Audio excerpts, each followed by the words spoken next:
आज फूल भाई ने नया जोश इस हमारे परिसर के अंदर। सुबह से आपको बताना चाहूँगा कि काफ़ी सारे कार्यकर्ताओं के, पत्रकार भाइयों के, डिपार्टमेंट से भी फ़ोन आ रहे हैं कि भाई क्या चल रहा है, इतना जोर शोर से ऐसा कौन सा कार्यक्रम हो रहा है और ऐसे कौन से नेतागण आ रहे हैं। मैंने कहा कि हमारे बिहार के शेर है हमारे फूल भाई, उनके स्वागत समारोह के अंदर एक कार्यक्रम हो रहा है। बिहार में मैंने सुना है फूल सिंह जी का बहुत बड़ा नाम है, एक बहुत बड़े एक्टर के रूप में। फूल सिंह जी को जो महाराष्ट्र प्रकोष्ठ की जिम्मेदारी दी गई है, हम सब लोगों को गर्व होना चाहिए कि फूल सिंह जी एक ऐसे व्यक्तित्व हैं, बहुमुखी प्रतिभा के धनी हैं, बड़े एक्टर तो हैं, लेकिन केवल एक्टर नहीं कि जो खाली एक्टिंग करते हैं, एक्चुअल में भी रोल निभाते हैं। भाई फूल सिंह जी को महाराष्ट्र अध्यक्ष बनाने जाने के उपलक्ष्य में बहुत बहुत शुभकामनाएं देती हूं और हमारी नारी शक्ति उनके साथ है। अब बिहार के लिए उनको नारी शक्ति के लिए कुछ करना है 2022 के लिए। रविवार को बीजेपी की मीरा भाईंदर इकाई ने महाराष्ट्र प्रदेश में बिहार प्रकोष्ठ के अध्यक्ष बनाए जाने पर फूल सिंह का सत्कार किया। नमस्कार, भारत की बात में आपका स्वागत है। मैं हूं भारत का रत्न।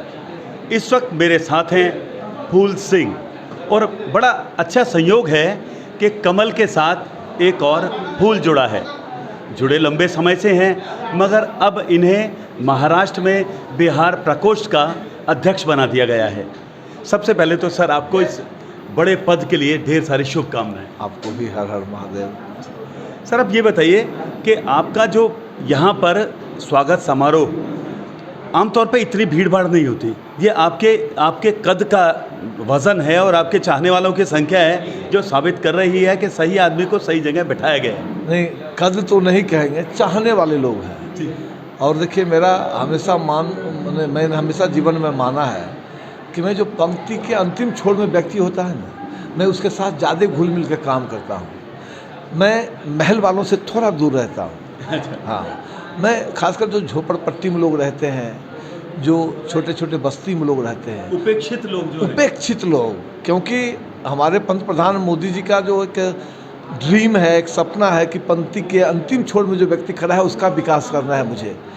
और सिर्फ मोदी जी की जिम्मेदारी नहीं है, ये जिम्मेदारी हम जैसे कार्यकर्ता की भी है कि उन्होंने जो कमिट किया है, उनका जो कमिटमेंट है हिंदुस्तान से, उसमें हम जैसे लोगों को भी थोड़ा बहुत मेहनत करके ये काम पूरा करना है। जी, अब एक और आपके लिए, सबसे पहले तो एक नेता को अभिनेता बनने में और अभिनेता को नेता बनने में ये आसान बात नहीं है, क्योंकि आपके लिए भले ही अनुभव है, आप ये बात कर सकते हैं, लेकिन आमतौर पे होता नहीं है। और बिहार से शत्रुघ्न सिन्हा के बाद आपका ऐसा नज़र आया है और जो लगता है लोगों को कि बिहार वासियों के लिए कुछ अच्छा कर पाएंगे। नहीं, देखिए, और तो कुछ नहीं, कहाँ शत्रुघ्न सिन्हा जी, कहाँ मैं, लेकिन मैंने कहा ना कि मैं बिहार से ज़रूर हूँ, लेकिन हमेशा कोशिश रही है कि सबसे पहले हिंदुस्तान से भी पहले मानवता, क्योंकि अगर मानव जाति में जन्म लिए हैं और अगर मानव की सेवा ना कर पाए राजनीति में रह के, तो फिर जीने का कोई मकसद नहीं, पहली बात। दूसरी बात कि मैं एक कलाकार हूँ और कलाकार हृदय से संवेदनशील होता है, हम वैसे भी भावुक लोग हैं।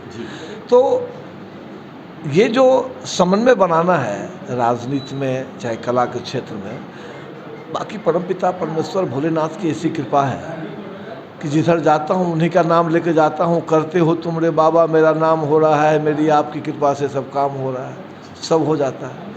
सर, यहाँ पर बिहार वासियों को दोयम दर्जे का नागरिक समझा जाता है। आपको लगता है आपके लिए बड़ी चुनौती होगी उनको उनके अधिकार और सम्मान दिलाने के लिए? नहीं, देखिए, दोयम की जब बात है तो देखिए, कुछ लोग ऐसे होंगे, लेकिन आज भी हम तो दावे के साथ कहते हैं कि हम जो बिहार से लोग यहाँ आए हैं, सब आए ही हमारी कर्मभूमि है और हम शक्कर की तरह मीठे हैं। अब महाराष्ट्र एक दूध के समान है, तो हम बिहार के लोग महाराष्ट्र रूपी दूध में शक्कर की तरह घुल के महाराष्ट्र को और मीठा बनाने का काम करते हैं। मैं तो कहता हूँ, देश की किसी भी हिस्से में जाता हूँ, मैं कहता हूँ जो बड़ी बड़ी इमारतें देख रहे हो, बड़े बड़े ट्रैक देख रहे हो ना, हम बिहारियों के मज़दूरों के पसीने बहे हैं, तब जाके पूरे हिंदुस्तान के किसी मेट्रोपोलिटन सिटी का विकास हुआ है। हम लोग कर्मयोगी लोग हैं, हम कम काम करने वाले लोग हैं। अब देखिए, स्वाभाविक है जब हम वहाँ से यहाँ आए हैं तो लोग जो अप्रवासी कहते हैं ना, परप्रांतीय कहते हैं, मैं इस बात को नहीं मानता हूँ।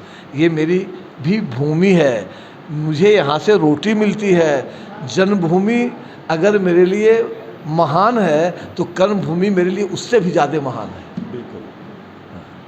तो हम यही उम्मीद करेंगे कि फूल सिंह जी अपने विरोधियों को और जो रास्ते में चुनौतियां आने वाली हैं उनके लिए सिर्फ यही कहेंगे, खामोश, अब फूल सिंह आ गया है। अब देखते रहिए भारत की बात। मुझे दीजिए आज्ञा, नमस्कार।